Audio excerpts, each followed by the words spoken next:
Hello students, welcome back to our channel Crystal Maths. I hope you all are good and study well. तो जैसा कि आपको पता है आपके एग्ज़ाम्स 26 ऑफ अप्रैल से ही हैं, तो उसको ध्यान में रखते हुए हम शुरू कर रहे हैं सैम्पल पेपर की सीरीज़, ताकि रियल इन्वायरमेंट में आपको किस तरीके से पेपर अटेम्प्ट करना है इसको बहुत अच्छे से आप देख सको। तो आज हम शुरू कर रहे हैं सैम्पल पेपर फर्स्ट को सॉल्व करना।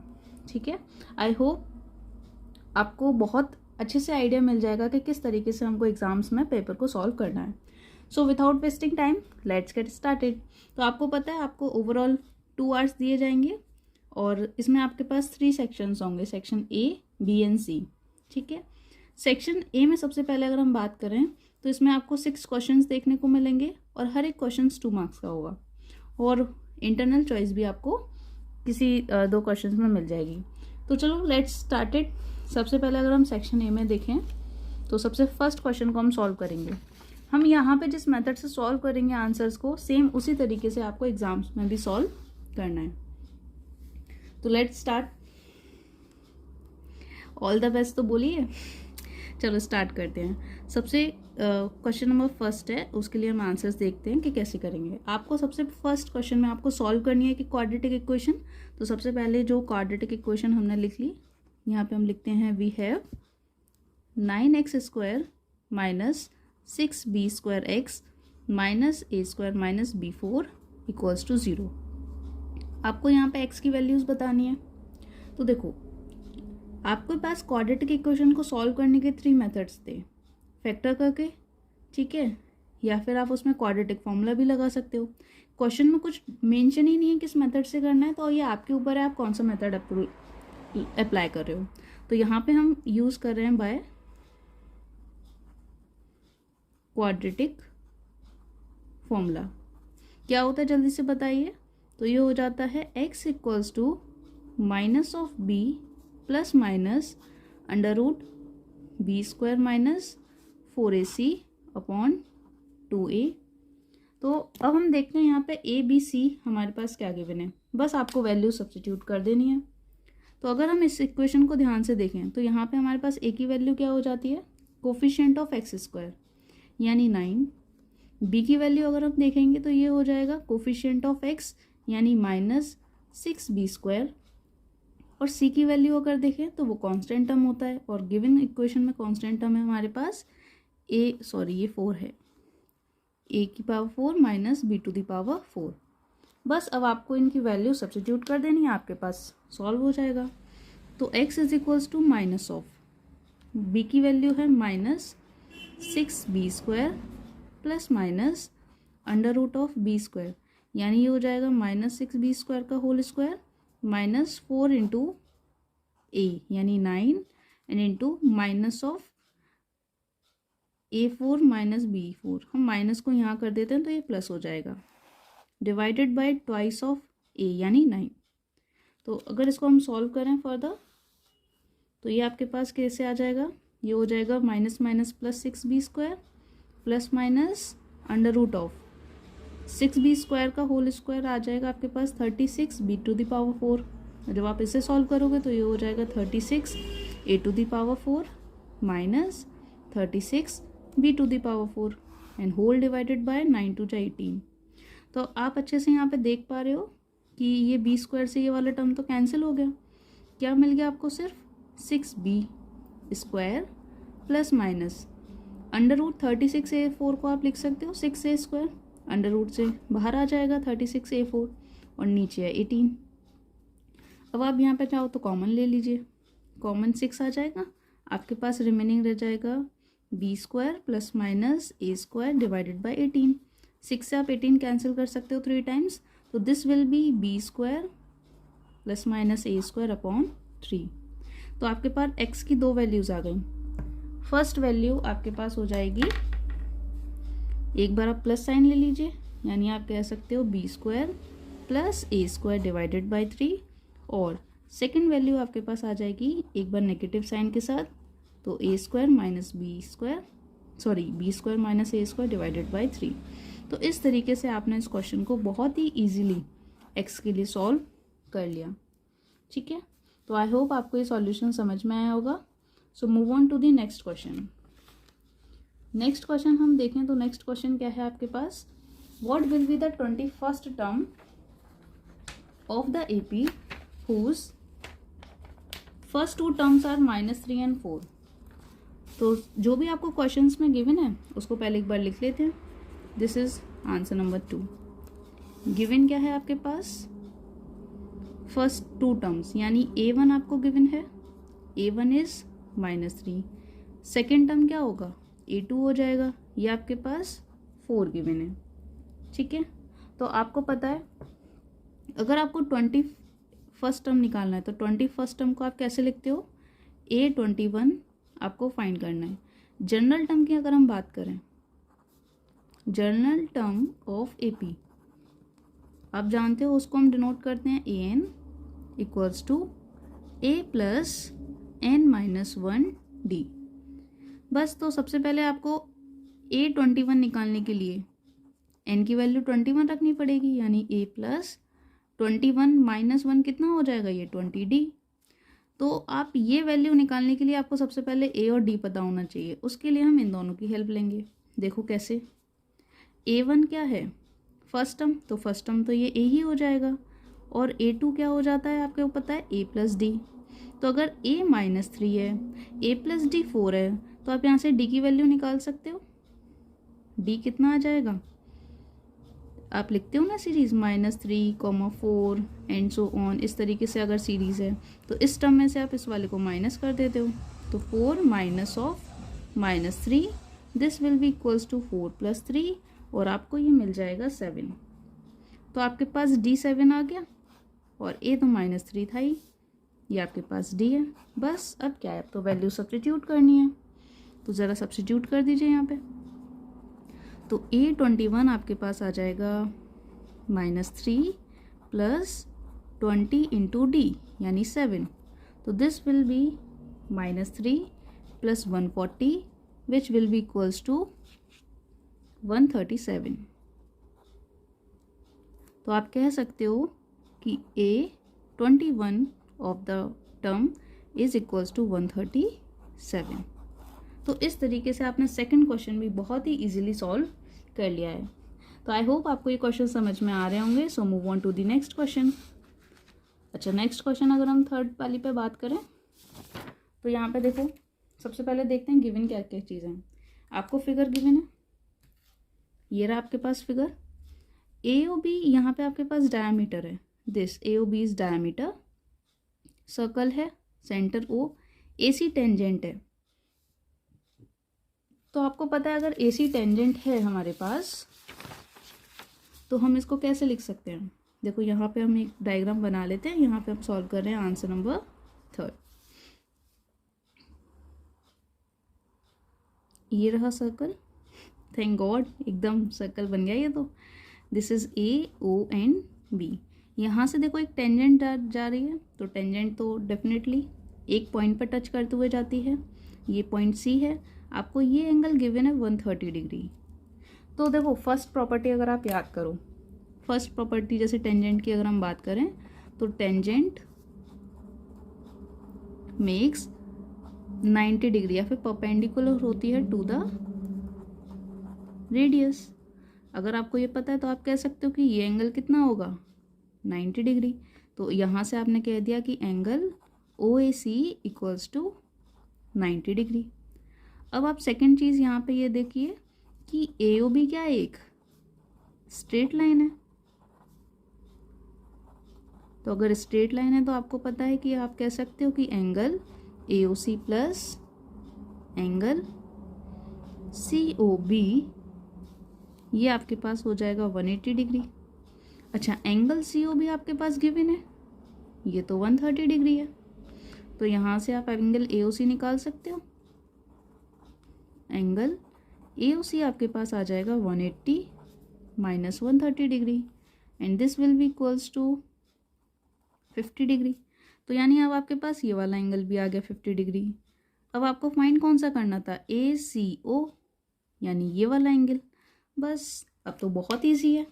कैसे, आप कहोगे नाउ ट्राइंगल AOC में अगर हम देखा जाए तो angle OAC plus angle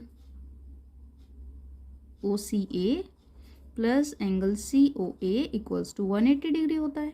triangle के सारे ही सम कितने होते हैं, सारे एंगल का सम 180 डिग्री। तो यहाँ से देखो ओ ए सी यानी ओ ए सी ये तो 90 डिग्री है, तो हमने यहाँ लिख दिया 90 डिग्री। ओ सी ए ये तो हमें फाइंड आउट करना है, तो इसको हमने एज इट इज ही लिखा रहने दिया।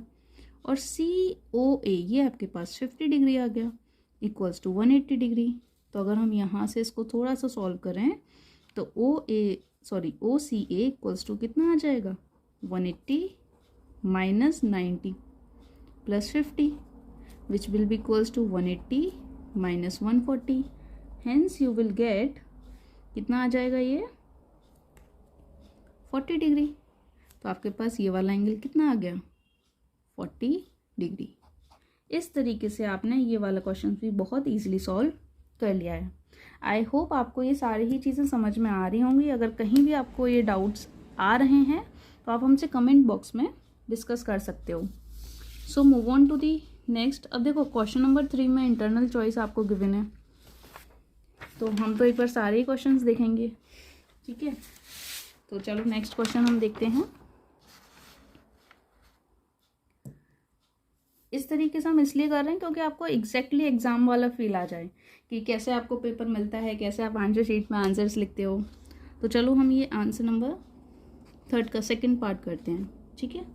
सेकंड पार्ट में आपको ये फिगर गिवन है, आपको इसमें एक एंगल गिवन है ए ओ बी 130 डिग्री, और आपको फाइंड करना है सी O D.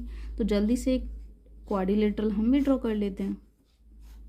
This is A B C and D. अभी इसके अंदर आपको एक सर्कल गिवन है, ये सर्कल इसका सेंटर है। जब हमने इसके सेंटर से इन सारे ही कॉर्नर्स को ज्वाइन कर दिया तो ये ओ पे इस तरीके से मिल रहा है, और ये वाला एंगल आपको गिवन है 130 डिग्री। आपको जो फाइंड करना है वो कौन सा एंगल है, तो उसको ज़रा हम डिफरेंट कलर से हाईलाइट कर देते हैं ताकि कन्फ्यूज़न ना हो। ये वाला एंगल। अब इसको निकालने के लिए ना आपको एक छोटी सी थ्योरम पता होनी चाहिए, तो मैं उस थ्योरम को ज़रा यहाँ पे मेंशन भी कर देती हूँ। हम कौन सा यूज़ कर रहे हैं थ्योरम, आप कह सकते हो opposites sides of a quadrilateral circumscribing a circle subtend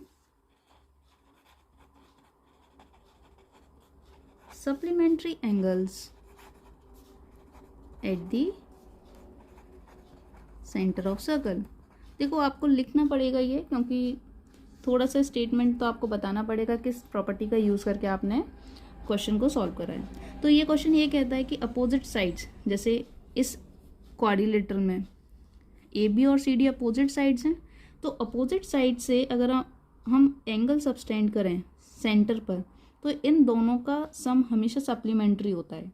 supplementary मतलब 180 डिग्री। तो आप कह सकते हो इस थ्योरम से कि angle A O B plus angle C O D कितना हो जाएगा 180 डिग्री। क्योंकि अब हमने स्टेट कर दिया तो हम डायरेक्टली इस चीज़ को यूज़ कर सकते हैं। तो आपको पता है ये वाला एंगल तो कितना गिवन है 130 डिग्री। तो यहाँ पे जो फाइंड करना है आप इसको एज इट इज़ लिख दीजिए 180 डिग्री। जब आप इसको सॉल्व करोगे तो एंगल सी ओ डी आपको कितना मिल जाएगा 180 degree minus 130 degree which will be equals to 50 degree and hence solve. तो देखा कितने इजीली हम क्वेश्चंस को सॉल्व कर रहे हैं।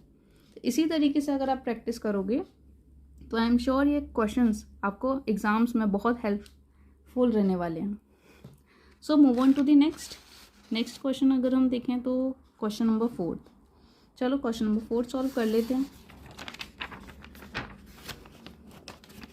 क्वेश्चन नंबर 4 में आपके पास गिवन है कि ए और बी की वैल्यू गिवन है, और इक्वेशन जो है इसमें आपको स्मॉलर रूट फाइंड करना है, मतलब रूट्स निकालने और फिर बताना है दोनों में से स्मॉलर कौन सा है।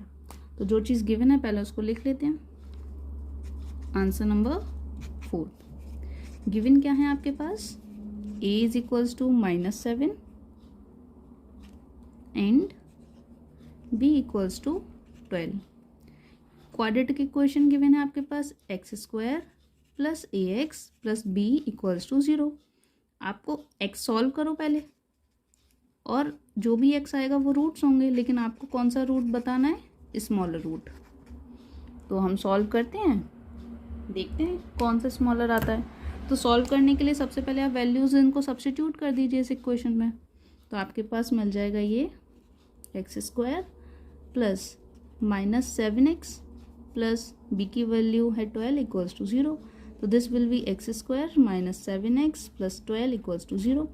अब आपको पता है हम कैसे लिखते थे, जिसने भी क्वाड्रेटिक इक्वेशन की वीडियोस नहीं देखी हैं तो वो प्लेलिस्ट क्रिएटेड है, वहाँ से आप देख सकते हो। प्लस 12 हम इस 7 को इस तरीके से ब्रेक करेंगे, ऐसे दो नंबर्स में ब्रेक करेंगे जिनको एड ऑन करने पर 7 आ जाए, लेकिन मल्टीप्लाई करें तो 12 आ जाए। तो हम ले लें यहाँ पे 4 और 3, क्योंकि देखो 4 और 3 सम करेंगे तो 7 मिल जाएगा और मल्टीप्लाई करेंगे तो 12 आ जाएगा। बस जैसे ही आपके पास ये फैक्टर हो जाए, अब आपको बस सिर्फ सॉल्व करना है।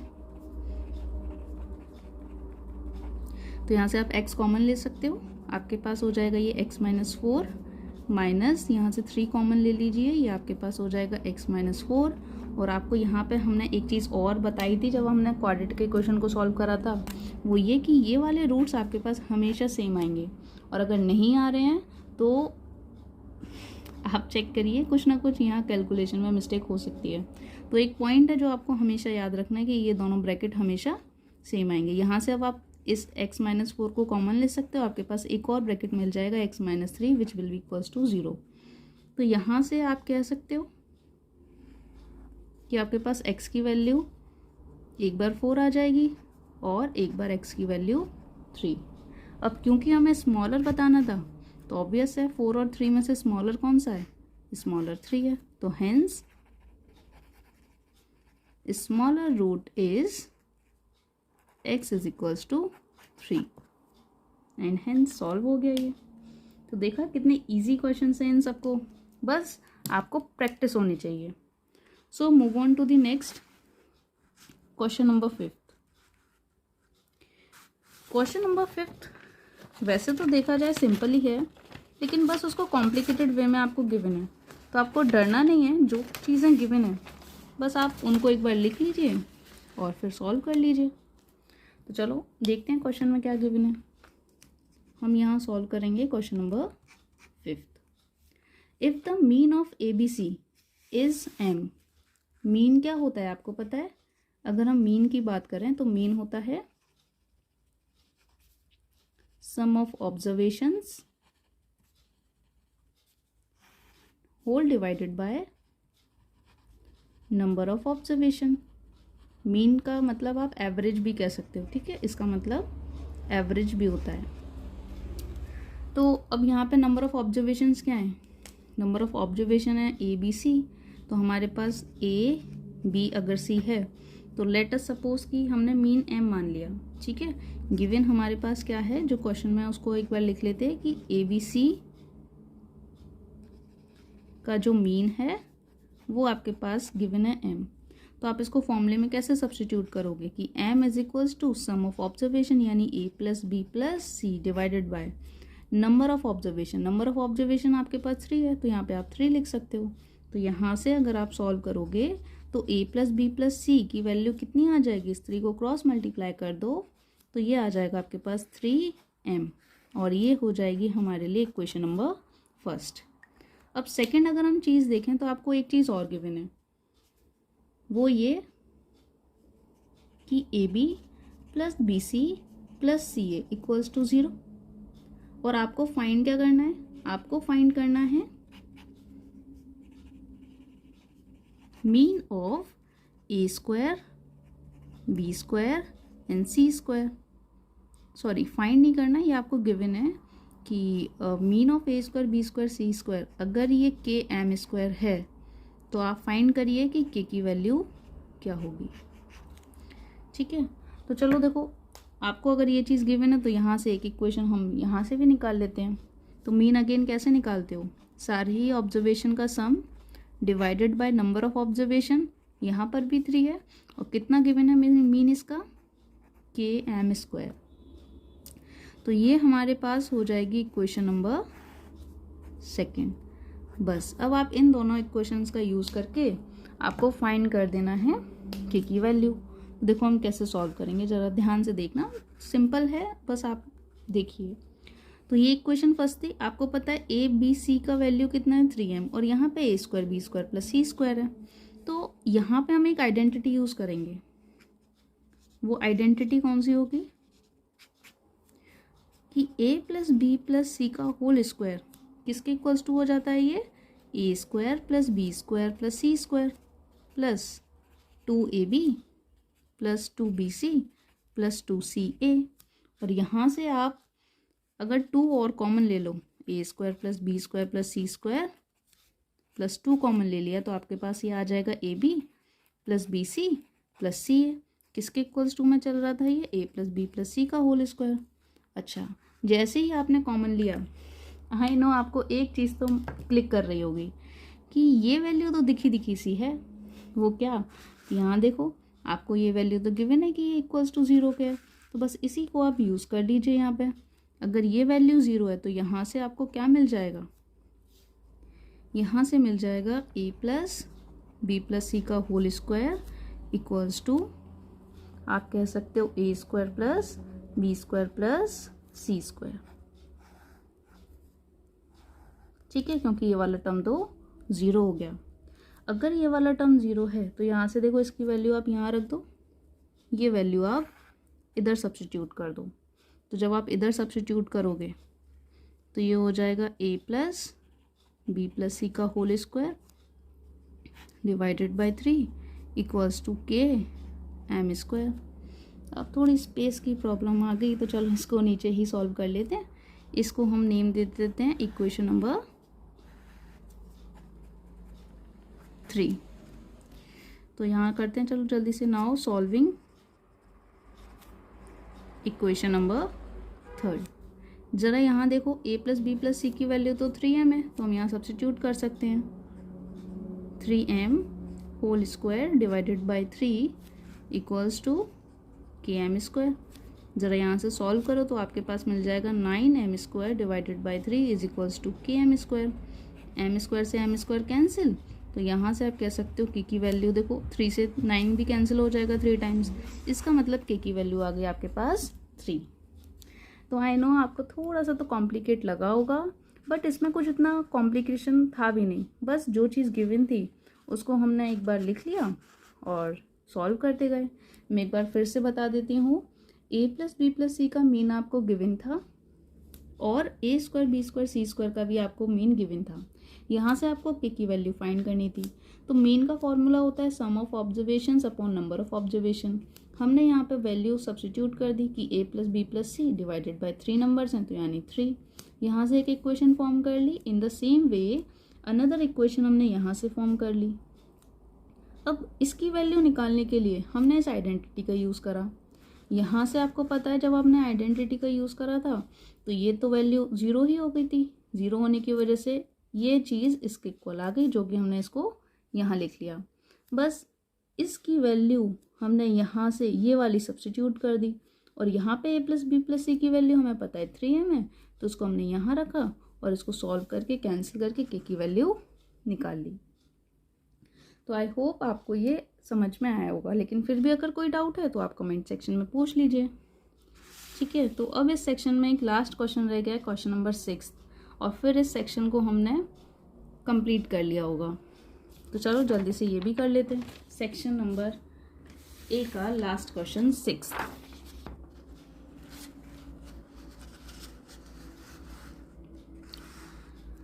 चलो, the dimension of a metallic cuboid. Cuboids की डायमेंशन देख रखी हैं, तो आपको पता है ना क्यूबॉइड कुछ इस तरीके का होता है। इसके पास लेंथ, ब्रेथ और हाइट होती है, और वो डायमेंशंस आपको गिवन है 100 सेंटीमीटर, 80 सेंटीमीटर एंड 64 सेंटीमीटर। इसका मतलब ये आपके पास लेंथ है, ये आपके पास ब्रेथ है और ये आपके पास हाइट है। It is melted and recast into cube. तो इसको हमने क्या कर दिया, मेल्ट कर दिया, और मेल्ट करके क्या बना लिया, क्यूब बना लिया। अब इस क्यूब की हमको फाइंड करनी है एज कितनी होगी, यानी इसका ये जो साइड है ना, साइड को हम ए से रिप्रेजेंट करते हैं क्यूब की, तो आपको फाइंड करनी है साइड ऑफ क्यूब। चलो इसको भी जल्दी से सॉल्व कर लेते हैं। तो मैंने आपको क्वेश्चन जब एक बार प्रीवियस पेपर करवाया था, तो आपने ध्यान होगा जब भी हम मेल्ट होने की बात करते हैं तो मेल्ट में आपको यह हमेशा याद रखना है कि वॉल्यूम हमेशा सेम रहता है। तो यहाँ से आप कह सकते हो कि volume of cuboid is equals to volume of cube. Cuboid का volume formula length breadth height, और क्यूब के वॉल्यूम का फॉर्मूला होता है साइड का होल क्यूब। और हमने साइड यहाँ पे कितनी मान ली है, ए, तो इसको सब्स्टिट्यूट कर देते हैं। देखो एल की वैल्यू 100, बी की वैल्यू 80 एंड एच की वैल्यू 64 इक्वल्स टू साइड हमने मानी ए, दिस इज ए क्यूब। तो अगर आप इसको मल्टीप्लाई करोगे तो आपके पास ये मल्टीप्लाई होके अप्रॉक्सीमेटली आ जाएगा 512,000 इक्वल्स टू ए क्यूब। यहाँ से आप इसको क्यूब रूट सॉल्व कर लीजिए। तो 512 किसका क्यूब रूट होता है, 8 का, और 30 का क्यूब रूट यानी 1000 का क्यूब रूट 10। तो आप कह सकते हो ये आपके पास आ जाएगा 80 सेंटीमीटर। तो इसका मतलब इस वाले जो क्यूब की ये साइड होगी, इसकी साइड कितनी आ गई आपके पास, 80 सेंटीमीटर। Hence solve. बस इतना सा छोटा सा क्वेश्चन था, और फिर भी हम इतना डरते हैं एग्ज़ाम से। प्रैक्टिस करो, बहुत अच्छे से हो जाएंगे एग्ज़ाम्स में आपके पास क्वेश्चंस।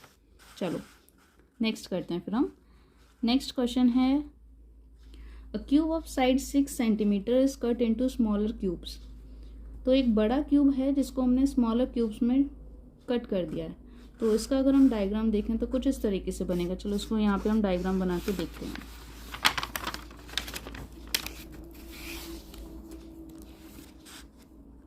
ये हम कर रहे हैं 6th का पार्ट 2। एक बड़ा क्यूब बना लेते हैं यहाँ पे ताकि आपको समझ में भी आ जाए।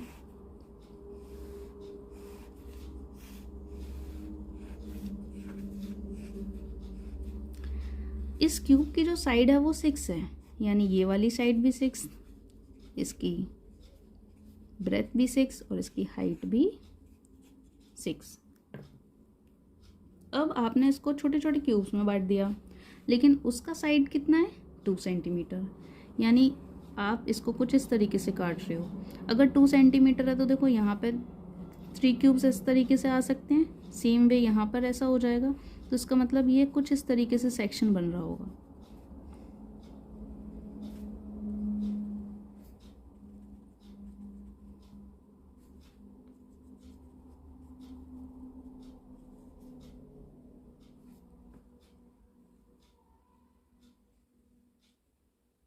ठीक है, तो फील आ रहा होगा आपको कि हमने एक बड़े क्यूब को छोटे छोटे क्यूब्स में डिवाइड कर दिया, और ये क्यूब्स 2 सेंटीमीटर की साइड का है। हालांकि डायग्राम से तो इजीली आप बता दोगे कि कितने नंबर ऑफ क्यूब्स होंगे, लेकिन सिस्टमेटिक मेथड क्या है उसको भी देख लेते हैं। तो जब भी आपको इस तरीके का क्वेश्चन आ जाए तो आपको पता है हम कैसे लिखते हैं इसको, कि नंबर ऑफ क्यूब्स जो स्मॉलर साइड वाले बनेंगे वो क्या बनेगा भाई, इस पूरे ही बड़े वाले क्यूब को एक छोटे से क्यूब के वॉल्यूम से आप डिवाइड कर दीजिए। ठीक है, तो हम कहेंगे कि अगर हम वॉल्यूम ऑफ गिवन क्यूब, बड़ा वाला जो है, उसको अगर हम डिवाइड कर दें वॉल्यूम ऑफ स्मॉल क्यूब से, तो आपके पास नंबर ऑफ क्यूब्स आ जाएंगे। तो जरा बताओ इसका वॉल्यूम का फॉर्मूला कितना होता है। तो आपको पता है वॉल्यूम का फॉर्मूला होता है साइड का क्यूब। तो गिवन क्यूब की साइड कितनी है, 6, तो हम कह सकते हैं 6 का cube divided by smaller cube की साइड कितनी है, 2, तो ये हो जाएगा 2 का होल क्यूब। तो 6 का क्यूब इज, आप ऐसे लिख लो 6 क्रॉस 6 क्रॉस 6, 2 क्रॉस 2 क्रॉस 2। तो जब आप इसको कैंसिल करोगे तो आपके पास आ जाएगा ये 3 क्रॉस 3 क्रॉस 3, यानी 27। तो इस तरीके से 27 नंबर ऑफ क्यूब्स आपके पास आ जाएंगे। तो इस तरीके से हमारे पास सेक्शन ए कंप्लीट होता है। एंड देखो इन 30 मिनट्स हमने ये सेक्शन ए कंप्लीट कर लिया। तो इसी तरीके से आपको स्पीड में अपने एग्ज़ाम्स में भी कवर अप करना है ताकि आपका एग्ज़ाम टाइम से भी फिनिश हो जाए। तो ये सीरीज़ इसीलिए ही चलाई गई है ताकि आपको प्रैक्टिस हो जाए कि किस तरीके से क्वेश्चंस आप अटेम्प्ट करोगे, किस तरीके से टाइम मैनेजमेंट करके चलना है। तो अब देखो सेक्शन ए हमने कंप्लीट कर लिया। अब हम नेक्स्ट सेक्शन की बात करेंगे, section number B. So let's move to the question number 7। इसको हम करते हैं। तो यहाँ पे आपको देखो एक डाटा गिवन है जिसका आपको मोड फाइंड करना है। तो आपको पता है मोड अगर इस तरीके से क्लास इंटरवल्स में दे रखा हो तो हम सबसे पहले कम्युलेटिव फ्रीक्वेंसी निकालते हैं। तो चलो जल्दी से कम्युलेटिव फ्रीक्वेंसी निकाल लेते हैं। कम्युलेटिव फ्रीक्वेंसी निकालते कैसे? तो देखो फर्स्ट क्लास का तो एज इट इज़ ही रहता है, 7 है तो 7। नेक्स्ट क्लास में उसके पहले वाला ऐड होता जाता है, मतलब 7 प्लस नाउ 14 कितना हो जाएगा ये 21 नाउ 13 ऐड हो जाएगा तो नेक्स्ट आपके पास आ जाएगा ये 34 प्लस 12 आपके पास मिल जाएगा ये 46 प्लस 20 66 प्लस 11 77 प्लस 15 तो ये हो जाएगा ये 7 8 9 92 एंड 92 और 8 100। तो इस तरीके से आपने कम्युलेटिव फ्रीक्वेंसी निकाली। आपको पता है ये जो लास्ट डिजिट होता है ये n, एक तरीके से आप कह सकते हो कि टोटल फ्रीक्वेंसी का सम और ये वाला सम सेम आता है। तो आपके पास n की वैल्यू कितनी हो गई 100। अब अगर आपको मोड निकालना है तो आपको पता होना चाहिए पहले मोड का फॉर्मूला क्या होता है। तो अगर हम मोड के फॉर्मूले की बात करें तो जल्दी से हम इसको लिख लेते हैं। Mode equals to L plus F1 minus F0 upon 2F1 minus F0 minus F2 and multiply by H, जहाँ पे आपको पता है ये L होता है हमारे पास लोअर लिमिट, H हमारे पास है क्लास साइज, और ये F1 F0 कैसे निकालते हैं? तो देखो उसके लिए सबसे पहले आपको फाइंड आउट करना पड़ता है n/2। तो अगर आप n/2 फाइंड आउट करो तो ये हो जाएगा 100 डिवाइडेड बाय 2 इट मीन्स 50। तो अब हम ये चेक करते हैं कि 50 से ज़्यादा वाली कम्युलेटिव फ्रीक्वेंसी कौन सी है। जैसे ये 50 आया तो देखो कम्युलेटिव फ्रीक्वेंसी ये जो 66 है ये 50 से ज़्यादा है। तो आप इस वाली रो को इस वाली रो को आप हाईलाइट कर लो। कौन सी रो लेनी है हमको? n/2 आप करो, जो भी डिजिट मिले उससे बड़ी वाली फ्रीक्वेंसी। 46 तो 50 से छोटी है तो इससे बड़ी वाली कम्युलेटिव फ्रीक्वेंसी 66 है। तो ये वाली रो को आप हाईलाइट कर लो, यहीं से हमको सारी वैल्यूज़ मिलेंगी। कैसे? तो ज़रा देखो यहाँ पे जो क्लास इंटरवल है इस वाली क्लास इंटरवल के लिए लोअर लिमिट L हो जाएगा। तो L आ गई आपके पास 40। क्लास साइज तो आप वैसे ही निकाल सकते हो। तो क्लास साइज देखो डिफरेंस कितना आ रहा है 40 और 50 का 10। तो यहाँ से आपके पास HB आ गया, ये है 10। अब मेन चीज़ है F1 F0 F2 ये कैसे लेते हैं? तो जिस रो को हमने सेलेक्ट करा है उस रो की फ्रीक्वेंसी आपके लिए कहलाई जाती है F1। तो ये हो जाएगी हमारे लिए F1। इससे पहली वाली फ्रीक्वेंसी आपके लिए F0 का काम करती है और इससे बाद वाली फ्रीक्वेंसी आपके लिए F2 का काम करती है। बस जैसे ही आप सारी वैल्यूज़ को इस तरीके से लिख लो फिर तो नॉर्मल आपको सब्स्टिट्यूट करनी है। तो फॉर्मूले में अगर हम सब्स्टिट्यूट करें तो मोड आपके पास कितना आ जाएगा L यानी 40 प्लस F1 ये आपके पास है 20 minus F0 means 12 upon F1 into 2 यानी 20 इंटू 2 40 हो जाएगा। तो 40 minus 12 and minus 11 and multiply bye 10। बस अब आप इसको सॉल्व कर लीजिए, आपके पास आंसर आ जाएगा। तो this will B 40 plus 20 minus 12 it's 8। और देखो 12 और 11 को पहले आप ऐड कर लो देन 40 में से माइनस कर दो तो आपके पास ये आ जाएगा 17 मल्टीप्लाई बाय 10। इसको हम लिख सकते हैं 40 plus 80 divided by 17 and when we solve it you will get 40 plus, इसको डिवाइड करो आपको मिल जाएगा 4.7 और जब आप प्लस करोगे तो ये हो जाएगा 44.7। तो इस तरीके से इस गिवन डाटा के लिए हमारे पास मोड कितना आ गया 44.7। और मोड आपको पता है ना क्या होता है, मोड होता है आप कह सकते हो मोस्ट अकरिंग वैल्यू। चलो, तो नॉर्मल डिस्क्रीट में तो आप डायरेक्टली निकाल सकते हो, जो वैल्यू सबसे ज़्यादा दिख रही है उसको निकाल बोल दोगे आप मोड है। लेकिन जब आपके पास क्लास इंटरवल्स गिवन है तब हम फॉर्मूला अप्लाई करते हैं। कैसे अप्लाई करते हैं मैं एक बार जल्दी से फिर से रिकैप करा देते हैं। तो आप पहले n/2 निकालो, n/2 निकालने के बाद जो भी 50 आए, देखो 50 से ज़्यादा वाली कम्युलेटिव फ्रिक्वेंसी किस रो में आ रही है, तो 66 50 से ज़्यादा है तो इस रो को हाईलाइट कर लिया। यहाँ से हमने L निकाल लिया, H निकाल लिया।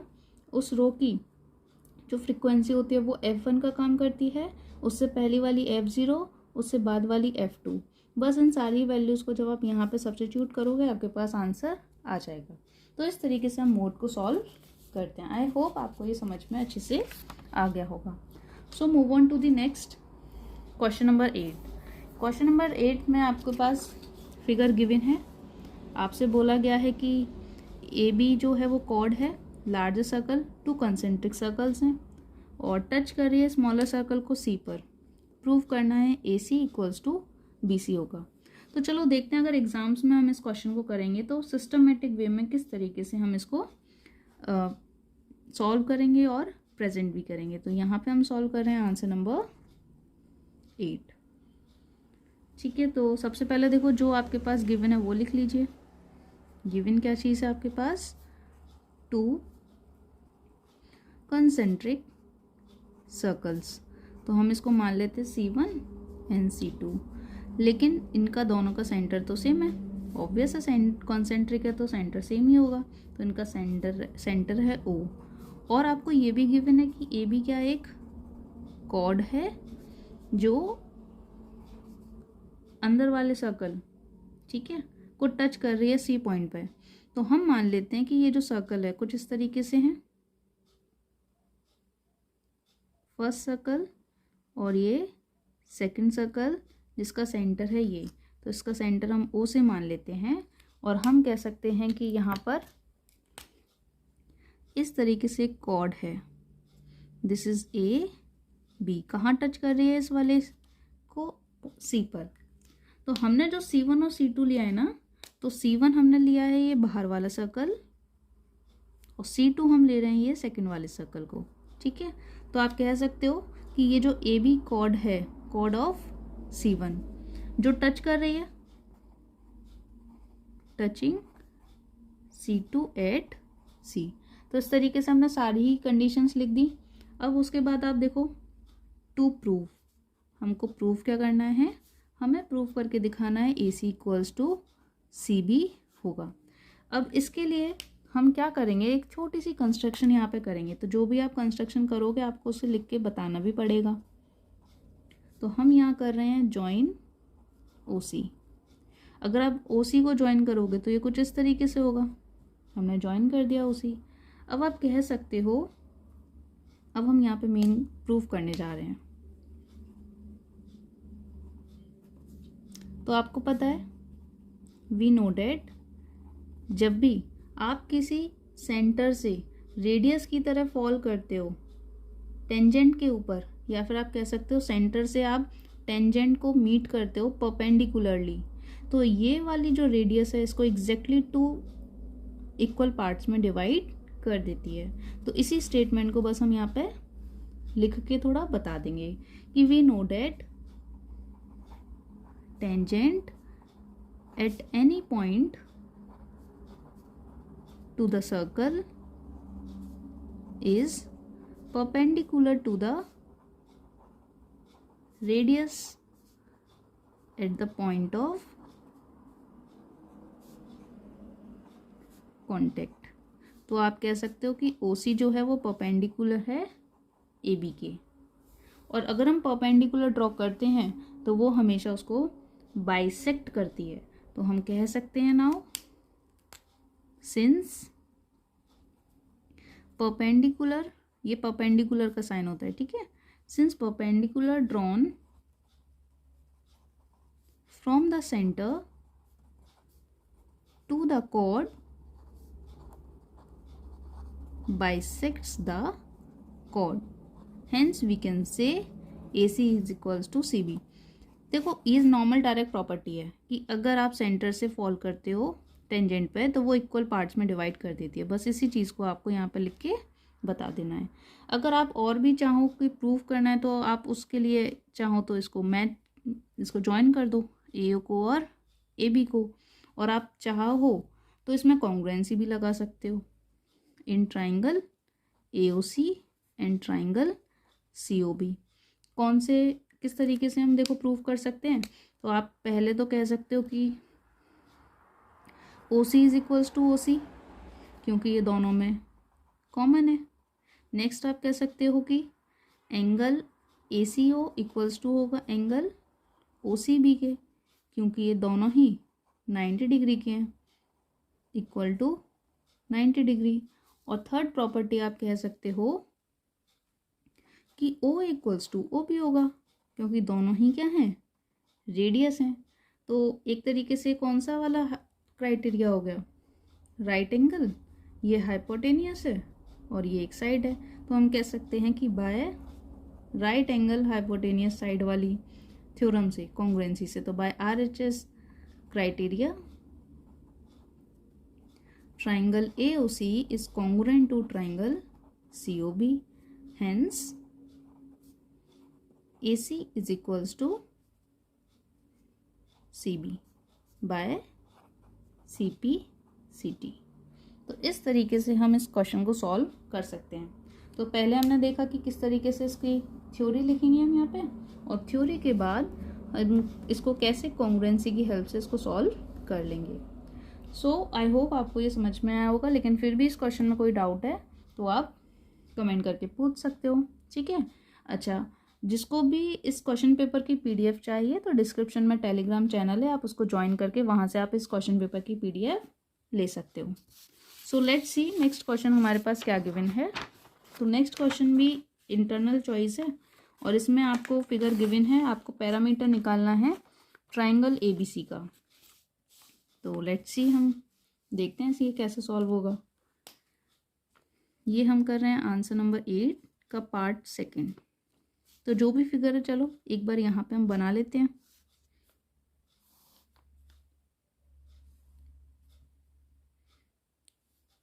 ये ज़्यादा बड़ा कर लिया हमने, चलो एडजस्ट करना।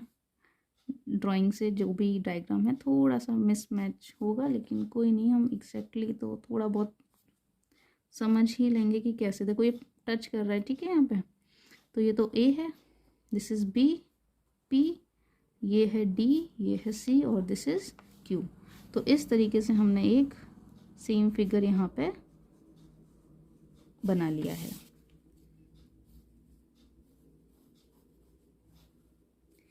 अब आपको क्या निकालना है, आपको निकालना है फाइंड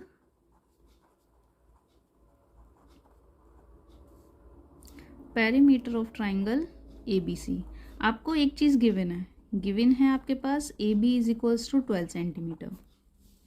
चलो इसको देखते हैं। तो अगर AP आपके पास 12 सेंटीमीटर है तो आप ये कह सकते हो कि यहाँ से यहाँ तक की डिस्टेंस भाई 12 होगी, है ना। अब ज़रा एक बात बताओ, क्या ये AP और AQ टेंजेंट्स है? हम कह सकते हैं we know AP and AQ are tangents from a same point A। तो अगर किसी एक पॉइंट से टेंजेंस ड्रॉ करी जाए तो उनकी डिस्टेंस हमेशा इक्वल होती है। हैंस हम कह सकते हैं कि AP की जो डिस्टेंस है वो बराबर होगी AQ से, क्योंकि ये टेंजेंट्स हो गई, टेंजेंट्स टू अ सर्कल। अब क्योंकि ये इक्वल है तो अब आप कह सकते हो कि अगर AP 12 है तो AQ की डिस्टेंस भी कितनी हो जाएगी, 12, ठीक है। तो ज़रा चलो एक छोटे से अब हम चीज़ें को यहाँ पे देखेंगे वो कैसे, कि अगर ए पी इक्वल्स टू 12 है और ए क्यू इक्वल्स टू 12 है तो ए पी को आप ऐसे लिख सकते हो A B plus B P. भाई ए पी क्या है, A B plus B P equals to 12। In the same way A Q को आप लिख सकते हो A C plus C Q is equals to 12। ठीक है, अब देखो अगर हम ध्यान से देखें तो इस बी पॉइंट से भी तो ये बी पी और बी डी टेंजेंट की तरह वर्क कर रही हैं। ठीक है, ये यहाँ पर B P and B D भी क्या है, एक तरीके से टेंजेंट्स हैं। तो अगर ये टेंजेंट्स है तो इनकी डिस्टेंस भी यानी इनकी लेंथ भी इक्वल होगी। इन द सेम वे हम कह सकते हैं कि C D and C Q भी क्या है, टेंजेंट्स हैं। ये भी टेंजेंट्स हैं। कौन से वाले पॉइंट से, पॉइंट सी, तो इनकी डिस्टेंस भी इक्वल होगी। तो आप यहाँ पे देखो A P plus B P की जगह आप लिख सकते हो बी डी, बी पी की जगह आप लिख सकते हो बी डी क्योंकि ये डिस्टेंस सेम है। In the same way C Q को आप लिख सकते हो सी डी क्योंकि ये भी टेंजेंट है। तो इस इक्वेशन को आप नंबर फर्स्ट दे दीजिए और इस इक्वेशन को इक्वेशन नंबर सेकंड, दोनों ही इक्वेशन को अब आप ऐड कर लीजिए। ठीक है, तो ऐड फर्स्ट एंड सेकंड, आपको क्या मिल जाएगा, A B plus B D plus A C plus C D. भाई right hand side right hand में प्लस होगी, left hand side left hand में, एंड 12 कितना हो जाएगा 24। तो बस अब ध्यान से देखो, क्या बी डी और सी डी यानी बी डी और सी डी मिलकर बी सी बना लेंगे। तो हम यहाँ लिख सकते हैं A B plus B C plus A C is equals to 24। अगर ये चीज़ देखें तो ये क्या है, इन ट्राइंगल की side A B B C A C, तो उसका मतलब ये कितना आ गया 24। तो ये हो गया हमारे पास perimeter of A B C is equals to 24 centimetre. तो इस तरीके से आप इसको सॉल्व कर लोगे। आई होप आपको ये समझ में आया होगा।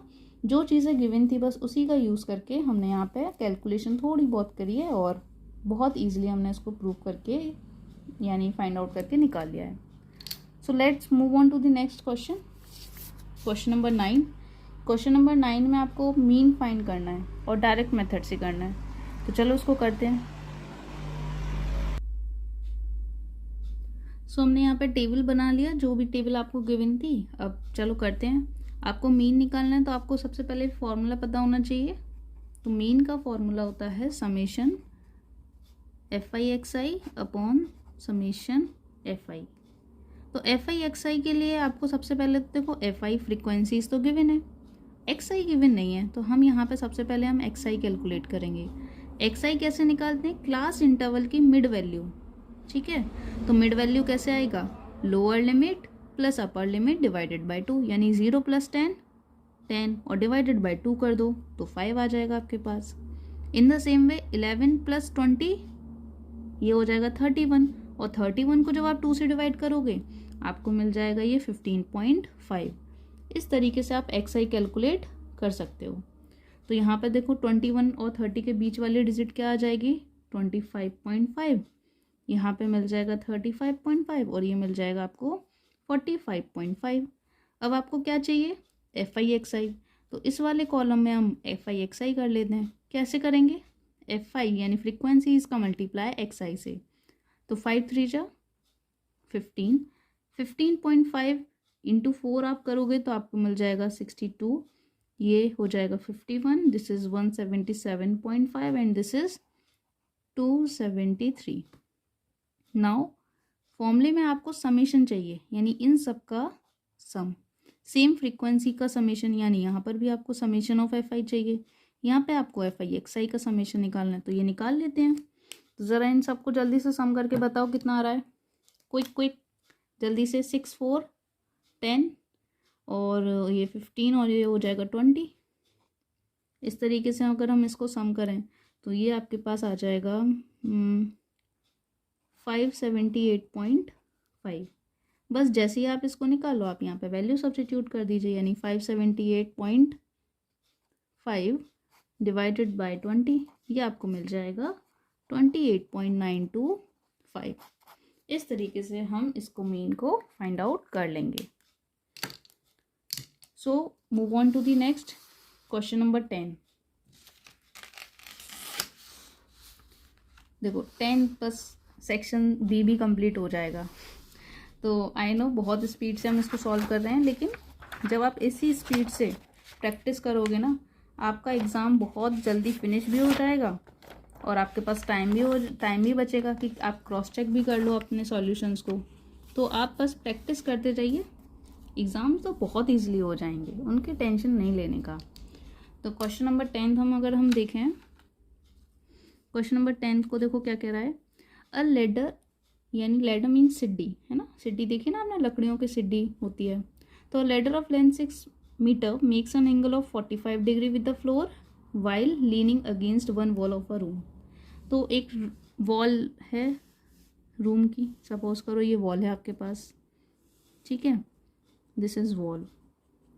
अब यहाँ पे एक लेडर है, तो हमने मान लिया इस तरीके से एक लेडर रखी हुई है जिसकी डिस्टेंस की जिसकी लेंथ कितनी है 6 मीटर। तो हमने मान लिया कि इस लेडर की लेंथ है 6 मीटर। कितना एंगल फॉर्म कर रही है 45 डिग्री, तो इसको भी बना लेते हैं। Now if the foot of the ladder is kept fixed, हमने इस फुट को फिक्स कर दिया on the floor and it is made to lean against the opposite wall. अब क्या करा, इसको फिक्स करके इस लेडर को, ये लेडर ना ऐसे रखी हुई थी देखो इस तरीके से, हमने इसको फिक्स करा और फिक्स करके दूसरी वॉल पर इस तरीके से रख दिया। तो अब हम यहाँ पे एक सेकंड वॉल बना लेते हैं और यही लेडर अब हमने इस तरीके से यहाँ पे रख दी। तो अब डिस्टेंस तो देखो ये अभी भी वही रहेगा भाई, लेडर थोड़ी ना कम ज़्यादा हो जाएगी, बस ये कह रहे हैं कि एंगल चेंज हो गया, यहाँ पे बनने वाला एंगल 60 डिग्री है। तो आपको फाइंड करना है distance between these two walls, यानी इन दोनों के बीच की ये वाली डिस्टेंस, दोनों वॉल के बीच की डिस्टेंस कितनी हो जाएगी। तो ये हाइट एंड डिस्टेंस का क्वेश्चन है, बहुत इजी दे दिया है वैसे तो उन्होंने। तो देखो कैसे करेंगे, आप इसको सबसे पहले नेमिंग कर लो। दिस इज़ ए मान लेते हैं हम, ये बी मान लेते हैं, ये सी, और इनको नेम दे देते हैं डी और ई। तो अगर आप इनको इन दोनों के बीच की डिस्टेंस निकालनी है तो आपको निकालना है बेसिकली डी ई, और डी ही आपको पता है डी ई कैसे निकलेगा, जब आप डी सी प्लस सी ई करोगे। तो डी सी को हम मान लेते हैं कि भाई डी सी एक्स है और सी ई वाई है। जैसे ही आपके पास एक्स और वाई की वैल्यू आ जाए आप यहाँ पर रख दीजिए, तो ये एक्स प्लस वाई हो जाएगा। अब इसको निकालने के लिए हम क्या करेंगे, ये जो दो ट्राइंगल्स बन रहे हैं ना, अब क्योंकि ये वॉल है ये तो 90 डिग्री का बनाएगी, तो ये तो राइट एंगल ट्राइंगल हो गया। और राइट एंगल ट्राइंगल में हम साइड्स और एंगल में रिलेशंस ट्रिग्नोमेट्री का यूज़ करके ले सकते हैं। तो आप यहाँ पे सबसे पहले ट्राइंगल ले लीजिए, in triangle ACD। ACD triangle में आप देखो ये क्या है, हाइपोटेनियस और ये है बेस। तो जब आप रेशियो देखते हो तो आप ऐसे तो लिखते हो PBP HHP। तो बेस और हाइपोटेनियस में रिलेशन कौन देगा, कॉस, है ना, ये ऊपर कॉस बैठा देते हैं ना, तो कॉस होता है हमारे पास बेस और हाइपोटेनियस के बीच का रिलेशन। तो इन ट्राइंगल ACD में हम यहाँ पे कॉस लगाएंगे, कॉस 45 डिग्री, कॉस हो जाता है बेस अपॉन हाइपोटेनियस। तो बेस की वैल्यू तो x मान ली हमने और हाइपोटेनियस की 6 गिवन है। तो cos 45 डिग्री की वैल्यू बताओ जल्दी से कितना होता है, 1/√2 इज इक्वल्स टू x/6। तो यहाँ से x की वैल्यू कितनी आ जाएगी आपके पास, 6/√2, ठीक है। और 6/√2 को आप लिख सकते हो 3√2। कैसे करा, रेशनलाइज कर दो भाई इसको, √2 को ऊपर नीचे मल्टीप्लाई, तो नीचे जैसे 2 बनेगा 2 6 से 6 3 टाइम्स कैंसिल हो जाएगा।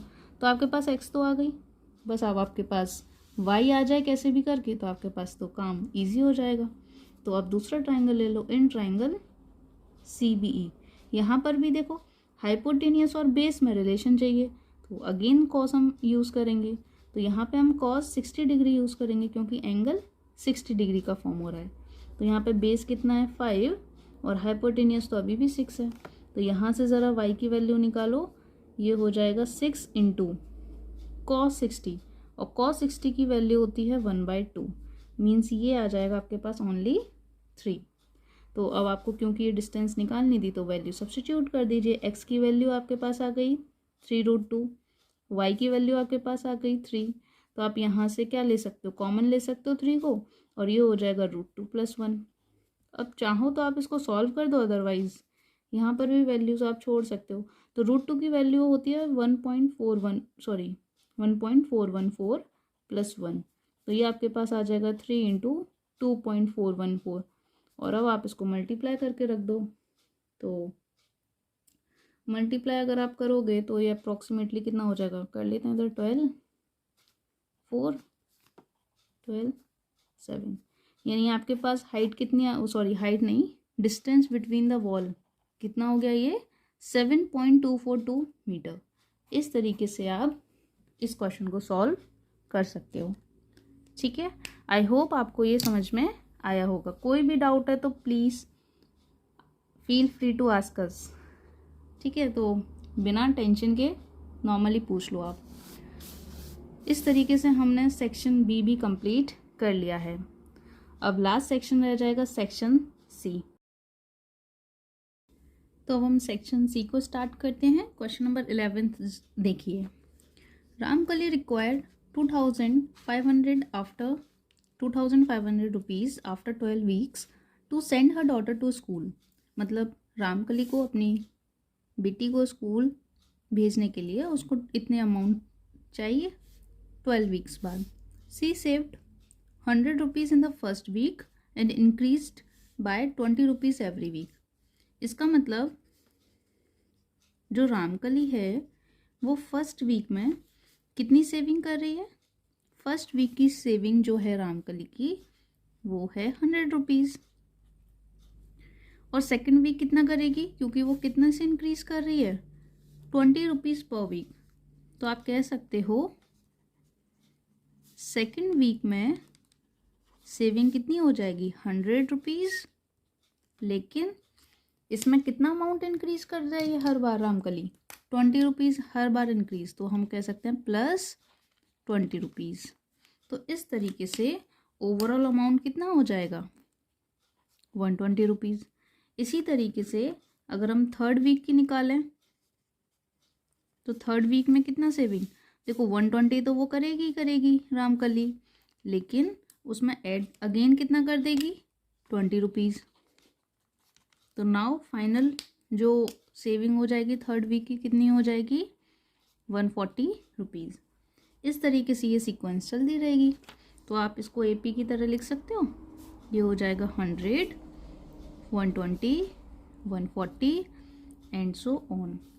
और आपको पता है हमेशा हर एक टर्म यहाँ पे जो है वो अपने पिछले वाले से +20 ज़्यादा है। जैसे कि क्वेश्चन में गिवन था कि हर बार वो इंक्रीज़ कर रही है 20 रुपीज़ से अपना अमाउंट। तो ये एक तरीके से क्या बन गई आपके पास AP सीरीज़ है ना, तो ये बन गई एक AP सीरीज़। अब आपसे पूछा क्या है, find whether she will be able to send her daughter to school. तो हमें पता करना है क्या वो 12 वीक्स बाद अपनी बेटी को स्कूल भेज पाएगी। तो उसके लिए हम सबसे पहले हम ये निकालते हैं कि 12 वीक्स में वो कितना अमाउंट कलेक्ट कर लेगी। जितना अमाउंट वो कलेक्ट करेगी अगर वो इससे कम होगा तो ऑब्वियस है नहीं कर पाएगी, और अगर अमाउंट कलेक्टेड इससे ज़्यादा हो गया तो वो ईजिली अपनी बेटी को स्कूल भेज पाएगी। तो सबसे पहले हमें पता करना है कि 12th टर्म तक आते आते, यानी 12th टर्म तक आते आते कितनी सेविंग हो जाएगी रामकली की। तो सेविंग के लिए आप ऑब्वियस है सम निकालते हो है ना, और सम ऑफ n टर्म्स का फॉर्मूला क्या होता है भाई n/2 then 2a + n - 1d। ये फॉर्मूला आपके पास होता है सम ऑफ n टर्म्स के लिए। अब हमारे पास n की वैल्यू कितनी है 12, आप जानते हो। a कितना है फर्स्ट टर्म यानी 100, और डी की वैल्यू है आपके पास 20। आप इसमें सब्स्टिट्यूट कर सकते हो तो आपके पास सम निकल के आ जाएगा। हमें सम कितने टर्म्स का निकालना है, 12 वीक्स तक का, तो हम यहाँ पे S12 निकालेंगे। ठीक है, तो चलो यहाँ कैलकुलेट कर लेते हैं हम S12 n/2 यानी 12/2 2a ये हो जाएगा 200 प्लस n-1 यानी 11 इंटू डी की वैल्यू 20 है। इस तरीके से ये आपके पास 6 ये हो जाएगा 200 और ये हो जाएगा 220। जब आप इसको फर्दर सॉल्व करोगे तो आपके पास ये मिल जाएगा 6 420 मल्टीप्लाई करके आपको मिल जाएगा ये 2520। ठीक है, तो आप देख रहे हो कि ये जो सम आया 2520 ये तो ऑब्वियस है बड़ा हो गया। किससे? जितना उसको अमाउंट चाहिए था उसका अमाउंट कितना चाहिए 2500 और हमने जो निकाला ये 12 टर्म्स का यानी 12 वीक्स का सम वो ये हो गया। क्योंकि वो ज़्यादा है इसलिए वो इजीली अपने बेटी को स्कूल भेज सकती है। तो हम कह सकते हैं सो she would be able to send her daughter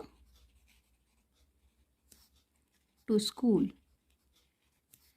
after 12 weeks। इस तरीके से आप इस क्वेश्चन को सॉल्व कर सकते हो। तो कोई भी डाउट है तो आप कमेंट बॉक्स में हमसे डिस्कस कर लीजिए। Okay, move on to the next. तो अब हम करते हैं 11th का पार्ट सेकंड। यहाँ हम कर रहे हैं 11th का पार्ट सेकंड। गिवन है 16th term of an AP is 1 more than twice its 8th term. 12th term आपको 47 गिवन है और फाइंड करना है आपको nth टर्म। तो जो कंडीशंस गिवन है इसको एक बार लिख लेते हैं। तो पहला है 16th टर्म जो है तो हम A16 लिख सकते हैं। 1 more than twice its 8th term, तो भाई पहले 8 टर्म लिख लो, इसका कर दो ट्वाइस और उसमें कर दो 1 ज़्यादा क्योंकि गिवन है 1 more than twice its 8th term. तो पहली कंडीशन हमारे पास ये आ गई। सेकंड कंडीशन आपको गिवन है कि भाई इसका जो 12th टर्म है वो 47 है और आपको फाइंड क्या करना है, आपको फाइंड करना है nth टर्म। तो nth टर्म के लिए आपको पता है ना फॉर्मूला होता है a प्लस n-1d, यानी आपको a और d की वैल्यू पता चल जाए तो आप यहाँ से nth टर्म निकाल सकते हो। nth टर्म निकालने के लिए जो दो कंडीशंस गिवन है हम उनको सॉल्व करेंगे। तो आपको पता है A12 आप कैसे लिख सकते हो, a प्लस 11d, क्योंकि जनरल फॉर्मूले में n-1 होता है ना, तो 12 - 1 यानी 11d इक्वल्स टू 47। पहली इक्वेशन हमारे पास यहाँ से आ गई। सेकंड आप यहाँ से सॉल्व कर लीजिए तो ये हो जाएगा a plus 15d twice of a plus 7d n plus 1। जब आप इसको सॉल्व करोगे ना तो देखो ये हो जाएगा a plus 15d is equals to 2a plus 14d plus 1। 2a से ये कैंसिल कर सकते हो तो a 15 जब यहाँ से माइनस जाएगा तो ये हो जाएगा प्लस 1 और आप d को इधर ले जाओ, एक काम करो इस तरीके से सही रहेगा ये। तो यहाँ से आपके पास ये रिलेशन आ गया, एक रिलेशन आपके पास यहाँ आ गया। इस इक्वेशन को आप सेकंड बोल दीजिए और फर्स्ट और सेकंड को सॉल्व कर लीजिए। तो यहाँ हम करते हैं from first and second. D की वैल्यू आप यहाँ सब्स्टिट्यूट कर दो तो a प्लस 11 डी है आपके पास a plus 1 is equals to 47। ये हो जाएगा a plus 11 a plus 11 is equals to 47। तो ये मिल जाएगा आपको 12a इक्वल्स टू 47 माइनस 11। तो यहाँ से आप निकाल सकते हो 12a कितना आ जाएगा 36 और कह सकते हो आप यहाँ से a की वैल्यू आ जाएगी 12 3 जो 36 यानी a की वैल्यू 3। तो जैसे ही a की वैल्यू 3 आ गई आप यहाँ पे सब्स्टिट्यूट कर दो तो आपके पास d की वैल्यू कितनी आ जाएगी 4। बस अब तो क्वेश्चन ऑलमोस्ट फिनिश। यहाँ पे सब्स्टिट्यूट कर दीजिए तो a की वैल्यू है आपके पास 3 n-1 और d की वैल्यू है आपके पास 4 a n। तो nth term will be 3 plus 4n-4, तो दिस विल बी 4n-1। इस तरीके से आपने nth टर्म फाइंड आउट कर लिया। देखा कितना इजी था ना ये। So move on to the next question number 12। अच्छा, क्वेश्चन नंबर 12 तो ये तो कंस्ट्रक्शन का आ गया, और कंस्ट्रक्शन हमने आपको पता है बहुत अच्छे से सीखा हुआ है। तो इसी चैनल पे प्लेलिस्ट बनी हुई है कंस्ट्रक्शन की, जिसने भी कंस्ट्रक्शन चैप्टर नहीं करा है वो देख सकता है। बहुत इंटरेस्टिंग वे में हमने कंस्ट्रक्शन को सीखा हुआ है। तो चलो स्टार्ट करते हैं, कंस्ट्रक्शन का भी जल्दी से कर लेते हैं, ठीक है। क्वेश्चन है, draw line segment of 7 centimetre and divide internally in the ratio 2:3। तो यहाँ पे हम 12 सॉल्व कर रहे हैं। तो आपको लाइन सेगमेंट जो गिवन है उसकी लेंथ है आपके पास 7 सेंटीमीटर, डिवाइड करना है इंटरनली, तो आपको इंटरनली डिवाइड करना है 2:3। बच्चों आप इसके स्टेप्स देख लीजिएगा प्रीवियस वीडियोस में, है ना। स्टेप हम लिखते कैसे हैं, यहाँ पे हम डायरेक्टली सिर्फ कंस्ट्रक्ट करके आपको दिखा देते हैं कि कंस्ट्रक्ट कैसे करेंगे।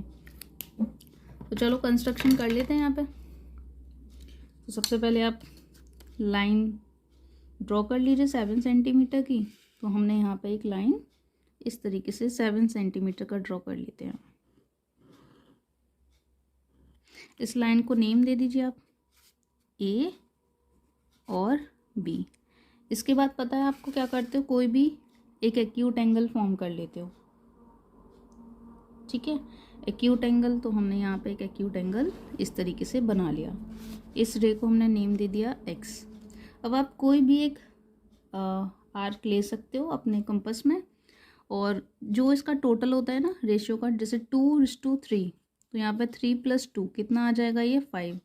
इट मीन्स 5 आर्क आप इस एक्स एक्सिस इस रे पर ए एक्स पर लगाओगे। तो यहाँ पे देखो, आप पॉइंट यहाँ पे रखिए और यहाँ पे लगा दीजिए फर्स्ट आर्क। इसी तरीके से यहाँ पे ये हो जाएगी सेकंड आर्क, ये हो जाएगा third, this is fourth and this is fifth. जैसे ही आप 1 2 3 4 5 आप चाहो तो उसको नेम दे सकते हो। This is A1, A2, A3, A4, A5, ठीक है। याद रखना कितनी आर्क्स लगाएंगे, जितना रेशियो गिवन है। अब जैसे ही आप आर्क्स लगा लो, लास्ट वाली आर्क को आप इस बी पॉइंट से ज्वाइन कर दीजिए, ठीक है। अब जैसे ही आप ज्वाइन कर दो, तो देखो सबसे पहला रेशियो कितने का था, 2 का। इट मीन्स अब हमें 2 आर्क से, सेकेंड आर्क से एक लाइन ड्रॉ करेंगे, और वो लाइन इस वाली A4B से एग्जैक्टली पैरेलल होगी। तो पैरेलल होने के लिए आप इसको एग्जैक्टली इस तरीके से शिफ्ट कर दीजिए। जैसे ही आप शिफ्ट कर दो, यहाँ पे आप ड्रॉ कर लीजिए। तो ये इस पे यहाँ पे मीट कर जाएगा पॉइंट नंबर C पे। इस तरीके से आपने इसको 2 और 3 के रेशियो में डिवाइड कर दिया। So finally this is the last question of our sample paper, और जो केसेस स्टडी है ना, क्वेश्चन नंबर 13। तो यहाँ हम सॉल्व करेंगे क्वेश्चन नंबर 13। क्वेश्चन नंबर 13 में देखिए क्या है। In the evening Mona and her mother went to ice cream parlour to eat ice cream. तो दोनों गए, डॉटर एंड मदर आइसक्रीम खाने गए। Mona observe that ice cream seller has 2 different kind of container. तो उन्होंने देखा कि वहाँ पे 2 टाइप्स के डिफरेंट कंटेनर्स हैं। पहला इमेज आपको यहाँ पे गिवन है और सेकंड कंटेनर की इमेज यहाँ पे गिवन है। अब देखो फर्स्ट इमेज को अगर आप ऑब्जर्व करो, तो यहाँ पे एक सिलेंडर है और उसके ऊपर एक हेमिस्फेयर शेप है। मतलब ये वाला जो बाउल है या कंटेनर है वो कुछ इस तरीके से है। पहले तो एक सिलेंड्रिकल है ना, अब इसके ऊपर एक हेमिस्फेयर और है इस तरीके से। अब इसकी हाइट आपको गिवन है 30 सेंटीमीटर, और ये चीज़ इसका रेडियस आपको गिवन है 20 सेंटीमीटर। और सेकंड आपके पास नॉर्मल एक हेमिस्फेरिकल बाउल है जिसका रेडियस आपको शायद रेडियस आपको 20 सेंटीमीटर गिवन है। अब देखो फर्स्ट आपको फाइंड क्या करना है, total surface area. Total surface area से आप क्या समझते हो, टोटल सरफेस एरिया मतलब इस पूरे फिगर को अगर हम कवर करें तो कितना पेपर एक तरीके से आपका यूज्ड हो जाएगा। तो इस पूरे का एरिया जब आप निकालोगे तो देखो कवर कैसे करोगे आप, कवर आप इसको ऊपर ऊपर से ही तो करोगे, ये वाला बेस तो आएगा ही नहीं। है ना, लेकिन नीचे वाला बेस इंक्लूड होगा। तो हम कह सकते हैं कि इसका जो टोटल सरफेस एरिया है वो हो जाएगा इस सिलेंडर का कर्व्ड सरफेस एरिया, यानी curved surface area of cylinder, ठीक है, प्लस इस हेमिस्फेयर का कर्व्ड सरफेस एरिया, यानी curved surface area of hemisphere, and plus इस बेस का एरिया भी तो आएगा क्योंकि नीचे से भी तो कवर करते हैं हम, तो ये हो जाएगा एरिया ऑफ बेस। अब तो फॉर्मूला आप लिख लीजिए। तो फॉर्मूलाज क्या होते हैं, देखो सिलेंडर का कर्व सरफेस एरिया होता है 2πRH, ठीक है, प्लस हेमिस्फेयर का कर्व सरफेस एरिया, देखो कंप्लीट स्फेयर का 4πr² होता है, तो हेमिस्फेयर हाफ हो गया तो ये 2πr² हो जाएगा। और बेस का एरिया πr², नॉर्मली आप जानते हो πr², तो आप कह सकते हो कि ये हो गया 2πRH प्लस 3πr²। अब बस आप यहाँ से वैल्यू सब्स्टिट्यूट कर दीजिए। पहले अगर कुछ कॉमन ले सकते हो तो कॉमन ले लीजिए। कॉमन हम इसलिए ले रहे हैं क्योंकि यहाँ पे ये जो रेडियस है सिलेंडर की भी सेम है और इस हेमिस्फेरिकल बाउल की भी सेम है, इसलिए आप कह सकते हो कि यहाँ से हम पाई कॉमन ले सकते हैं और r कॉमन ले सकते हैं। ये आ जाएगा 2h प्लस 3r। अब वैल्यूज़ आप सब्स्टिट्यूट कर दीजिए। तो यहाँ पे हो जाएगा पाई की वैल्यू आपको पता है 22/7, रेडियस है 20, 2 इंटू एच, हाइट 30 है तो 2 से मल्टीप्लाई करोगे तो 60 हो जाएगा, एंड 3 इंटू आर, 20 है तो 320 जा, ये भी 60 हो जाएगा। तो आप कह सकते हो यहाँ से आपके पास ये आ जाएगा 22/7 इंटू 20 इंटू 120। और जब आप इसको सॉल्व करोगे आपको ये मिल जाएगा अप्रॉक्सीमेटली 7542.86। आप इसको सॉल्व कर लीजिएगा। मैंने इसको पहले से एक बार सॉल्व करके यहाँ पे कैलकुलेशन करके रख लगी थी, तो इसलिए हमने डायरेक्ट यहाँ लिख दिया है, ठीक है। आई होप आपको इससे कोई प्रॉब्लम तो नहीं होगी। तो next move on to the last one, find the volume of type 2 container. तो भाई टाइप 2 कंटेनर कुछ इस तरीके से है ना, सिर्फ हेमिस्फेरिकल बाउल। तो हेमिस्फेरिकल बाउल में तो बहुत ईजी है, तो यहाँ पे हम सेकंड पार्ट कर रहे हैं, ये वाला फर्स्ट पार्ट था। अब सेकंड पार्ट को अगर हम देखें तो यहाँ पे तो सिर्फ आपको वॉल्यूम निकालना है, वॉल्यूम ऑफ हेमिस्फेयर। तो वॉल्यूम ऑफ हेमिस्फेयर आप निकालते हो 2/3πr³ है ना, तो ये हो जाएगा 2/3, पाई की वैल्यू 22/7, r³ भाई रेडियस 20 है तो ये हो जाएगा 20 इंटू 20 इंटू 20। अगेन आप इसको सॉल्व कर लीजिए, हम थोड़ी सी हेल्प ले रहे हैं कैलकुलेटर की, और ये सॉल्व करके यहाँ पे आपको मिल जाएगा 16761.90 सेंटीमीटर क्यूब। इस तरीके से आपने इसको भी सॉल्व कर लिया है। एंड हेंस आप कह सकते हो कि आपने पूरा सैम्पल पेपर सॉल्व करके देखा है कैसे हम एग्ज़ाम्स में इसको अटेम्प्ट करेंगे। तो आई होप आपको ये कंप्लीट सैम्पल पेपर करने में मज़े भी आए होंगे और आपने काफ़ी सारी चीज़ें इससे सीखी भी होंगी। तो इसी तरीके से हम इन सैम्पल पेपर की हेल्प से एक ओवरव्यू ले सकते हैं कि किस तरीके से हमारा एग्ज़ाम्स आने वाला है। सो अगर आपको ये वीडियो अच्छी लगी हो तो प्लीज़ अपने फ्रेंड के साथ भी आप इसको शेयर करिए, और कोई भी डाउट है तो आप हमसे कमेंट बॉक्स में पूछ सकते हो। सो टिल देन आप प्रैक्टिस करिए। Best of luck for your exams. Okay, thank you for watching.